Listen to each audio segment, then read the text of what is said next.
మీరు చెప్పండి. టీవీ ఛానల్లో టీవీ 9లో కూడా వచ్చింది అజరుద్దీన్కు రేపు 12:15 మంత్రిగా ప్రమాణ స్వీకారం రాజ్భవన్లో. మీడియా ఛానల్లో వచ్చినాక కూడా దాన్ని సమర్థించలేక వ్యతిరేకించలేక డబుల్ గేమ్ ఆడటం కరెక్ట్ కాదు. ఉంటే ఉందని చెప్పాలి, లేకుంటే లేదని చెప్పాలి. ఈ టైంలో మేము అజరుద్దీన్కు మంత్రి పదవి ఇవ్వడంలో వ్యతిరేకించట్లేదు. ఎన్నికల నియమావళి ఎన్నికల నియమావళి ఓట్ల రాజకీయం కోసం మోడల్ కోడ్ ఆఫ్ కండక్ట్ ఏం చెప్తుందంటే ఓటర్ను ప్రభావితం చేసే ఏ నిర్ణయము ప్రభుత్వాలు తీసుకోకూడదు. Model code of conduct. Azharuddin అక్కడ ఆ కాన్స్టిట్యూన్స్ లో 1,25,000 1,20,000 ముస్లిం ఓట్లు ఒకటే కాదు, అది కూడా ఫ్యాక్టరే. అక్కడి నుంచి మన లాస్ట్ ఎలక్షన్ లో ఎమ్మెల్యే పోటీ చేశాడు. ఆయన ఇన్ఫ్లుయెన్స్ ఉందా? Is a candidate of Congress in the last election. కాబట్టి డెఫినెట్ గా ఆయనకు మంత్రి పదవి ఇస్తే అక్కడ ఓటింగ్ మీద ప్రభావితం అవుతుంది. ఎందుకంటే మంత్రివర్గంలో కూడా ఒక ముస్లిం మైనార్టీ ఓట్ సంబంధించినటువంటి వ్యక్తి లేరనే దానికి ఇప్పుడు ఇచ్చామని చెప్పుకున్న ఒక రకంగా బయటపడచ్చు. దాదాపు 22 నెలల టైం అయిపోయింది ప్రభుత్వం వచ్చి. ఈ 22 నెలల టైం ఏం చేసిరు? ఎవరైనా వద్దన్నాడా? మిమ్మల్ని ఇయ్యంగా ఎవరైనా వద్దన్నాడా? ఇవ్వకుండా ఇప్పుడు ఓట్ల దృష్టిలో ఓట్ల రాజకీయం కోసం కేసీఆర్ ఏదైతే గతంలో చేసిందో ఈ స్థాయిలో హుజరాబాద్ ఉప ఎన్నిక వస్తే అక్కడ ఎస్సీలు ఎక్కువ ఉంటాయని దళిత బంధం పెట్టిండు. మునుగోడు ఉప ఎన్నిక వస్తే అక్కడ బీసీలు ఎక్కువ ఉంటాయని బీసీ బంధం పెట్టిండు. హుజూర్ నగర్ లో ఉప ఎన్నిక వస్తే హుజూర్ నగర్ వరకే రైతు బంధు రిలీజ్ చేశాడు. సో ఈ ఓటర్ రాజకీయం కోసం కేసీఆర్ ఏదైతే చేసిండో అదే దారిలో కాంగ్రెస్ పార్టీ కూడా చేస్తుంది. అది బారాటంగా మోడల్ కోడ్ ఆఫ్ కండక్ట్ కు విరుద్ధం. మొన్న అసెంబ్లీ ఎలక్షన్ 2020లో కూడా ఎలక్షన్ కమిషన్ పర్మిషన్ తీసుకున్నారు ఏది రైతు బంధు ఇవ్వడం కోసం. మీరు దాన్ని రాజకీయంగా వాడుకోవద్దు, అట్లయితే ఇస్తామన్నారు. సరే అన్నాక పర్మిషన్ ఇచ్చినాక హరీష్ రావు రేపు టక్కు మీ అకౌంట్ లో పడతారని పబ్లిక్ మీద ప్రధాని వెంటనే ఎలక్షన్ కమిషన్ ఆపేసింది. ఎందుకంటే ఇది మోడల్ కోడ్ ఆఫ్ కండక్ట్ విరుద్ధమని. కాబట్టి అలాంటి నిర్ణయాలు తీసుకోకూడదు. గత పరిణామాలు మనం చూసాం, ఎగ్జాంపుల్స్ ఉన్నాయి. కాబట్టి స్పష్టంగా మేము అజరుద్దీన్కు మంత్రి పదవి ఇవ్వడంలో వ్యతిరేకత చెప్పట్లేదు. ఈ టైంలో ఇవ్వడం మీరు పోలింగ్ రోజు వరకు ఆపమని మేము కంప్లైంట్ ఇచ్చినాం. బీజేపీ స్టేట్ ఎలక్షన్ కమిషన్ కు కంప్లైంట్ ఇచ్చింది. ఇది మోడల్ కోడ్ ఆఫ్ కండక్ట్ విరుద్ధము, మీరు పోలింగ్ వరకు ఆపండి, తర్వాత మీరు ఎవరించుకోండి.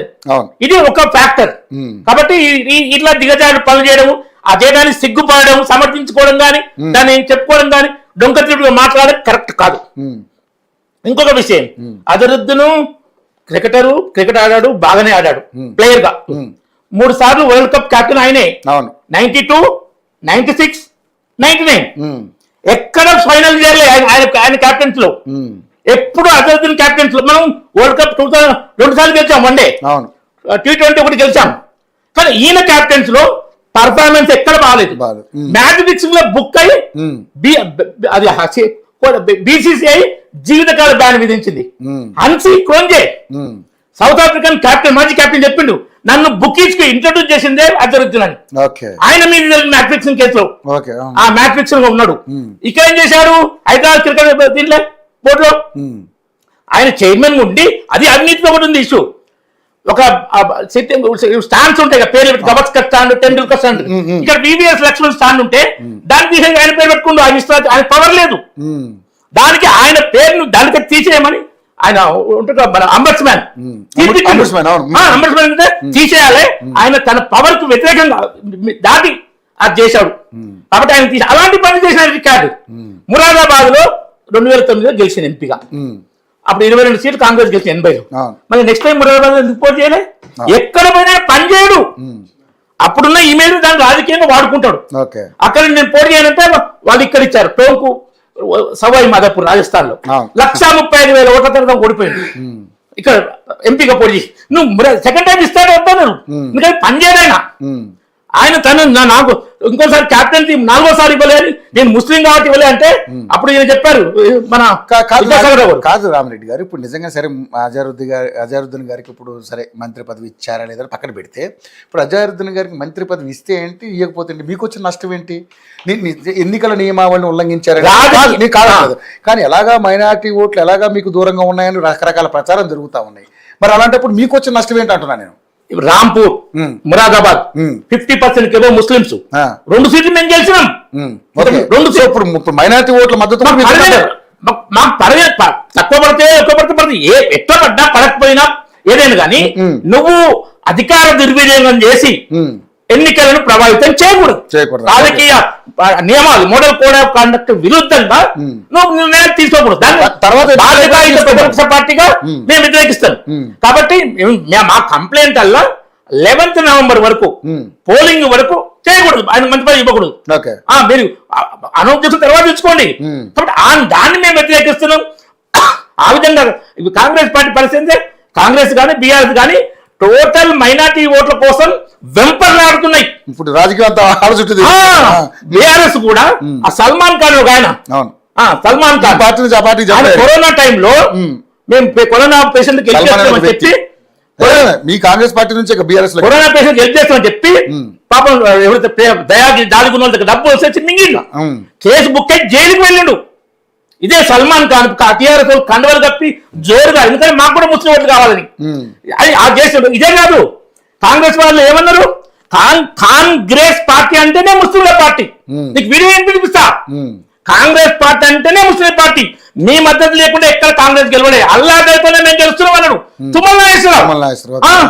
వీడియో ఉన్నది, స్టేట్మెంట్ వీడియో మాట్లాడింది. వీళ్ళేమన్నారు, కేసీఆర్ హిందుగాళ్ళు బొందుగాళ్ళు కాకుండా ఏది అక్షింతలు వస్తారు, రామ జన్మభూమి అట, రావణ జన్మభూమి అట, శూర్పణఖ జన్మభూమి అట, ఎంత అవహేళన హిందువులను. తర్వాత జై శ్రీరామ్ అంటే కడుపు నిండదు, మరి అల్లా భక్తులను కడుపు అనగలరా?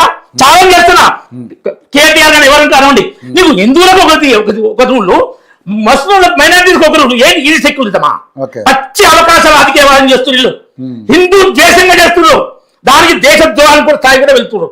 ఎవరు రాహుల్ గాంధీ పోయి బయట పోయి ప్రచారం చేయడం, బయట పోయి మన భారతదేశం బాగాలేదు, ఆర్థిక వ్యవస్థ డెడ్ అయిందట, ఇటువంటి ఏం చేస్తున్నారు. తర్వాత ఇవాళ రాహుల్ గాంధీ ఇంకా ఎవరు మన తేజస్వి యాదవ్ పోయి ఒక ముల్లా దగ్గర కింద కూర్చున్నారు, ఫోటో పెట్టి నాకు ఇస్తాం. 85లో రాజీవ్ గాంధీ వెళ్ళి కూర్చుంటూ ఒక ముల్లా దగ్గర, 40 తర్వాత కాంగ్రెస్ విధానమే ముల్లాలకు బానిసత్వం చూస్తాడు. తర్వాత ఎంఐఎం కు జన్మనిచ్చిందే కాంగ్రెస్ కార్పొరేటర్ ఉన్నాయన సుల్తాన్ సలావుద్దీన్ తండ్రి కాంగ్రెస్ కార్పొరేటర్ ఉండి ఎంఐఎం పార్టీ పెట్టిండు. ఎంఐఎం కాంగ్రెస్ కలిసి పోటీ చేసినాయి, పోటీ చేయడం లేదు, లోపల కలిగి పోటీ చేసిన హిందువుల ఓట్లు తీసాలి, బీజేపీ గెలవాలి, ఎంఐఎం గెలవాలని. అదే తర్వాత ఎంఐఎం ఎక్కడ తెలంగాణకు మద్దతు ఇయ్యాలి, తెలంగాణ ఉద్యమానికి. మన ఎంఐఎం తో అండగా కేసీఆర్. తర్వాత కేటీఆర్ ఏమండు, సైనికులకు నీళ్ళివ్వ, సైనికులకు విద్యుత్ ఇవ్వ, మీరు ముస్లిం బస్తీలకి ఏదో ఇబ్బంది పెడతారు, ఏంటి కదా అక్కడ కట్టగట్టిరు, అది కబ్జా బస్తీకి ఒక నియమం ఉంటుంది. దేశానికి ప్రాణాలు ఇచ్చే సైనికులకు నీళ్ళు ఇవ్వ, కరెంట్ ఇవ్వండి కేటీఆర్ ఎంఐఎం ఎమ్మెల్యే అడిగితే అసెంబ్లీలో. తర్వాత రేవంత్ రెడ్డి ఏమండు, అక్బర్ దేవసి 15 నిమిషాలు పోలీసులు పక్క జరిగితే నేను హిందువులు హరాలు చేస్తాను, ఆయనను నిన్ను కొరంగల్ కల్పించి ఉప ముఖ్యమంత్రి చేస్తాను అసెంబ్లీలో. అది టాపిక్ అవసరం లేదు. ఓటు బ్యాంక్ రాజకీయాలు, ముస్లింల కోసం ఎగబడి చేసే రాజకీయాలు కాంగ్రెస్ బీఆర్ఎస్ పోటీ చేస్తున్నాయి. మేము రివర్స్ పోలరైజ్ చేస్తున్నాం, వాళ్ళు ముస్లిం పోలరైజ్ చేస్తే దాని తప్పు హిందువుల పైన మేము అది చెప్తున్నాం, వాళ్ళు ఎక్స్పోజ్ చేస్తున్నాం. కాబట్టి ఈ vote bank politics, moral card conducts దాన్ని దాడి పరిపించడం మంచిది కాదు. రైట్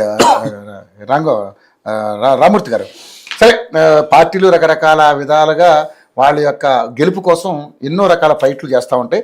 సో మీరు కూడా అంటే ఈరోజు అజారుద్దీన్ని ఒక మంత్రిగా చేయడానికి మీరు కూడా అంటే ఒక రకంగా ఎన్నికల నియమావళికి ఉల్లంఘించారనే ఉద్దేశంతో మీరు మాట్లాడవచ్చు, లేదంటే ముస్లిం మైనారిటీ ఓట్లు మాకెక్కడ దూరం అవుతాయని ఒక భయం మీకు కూడా ఉండొచ్చు. సో ఏంటి మీకున్నటువంటి అభ్యంతరం ఏంటి, మీరేంటి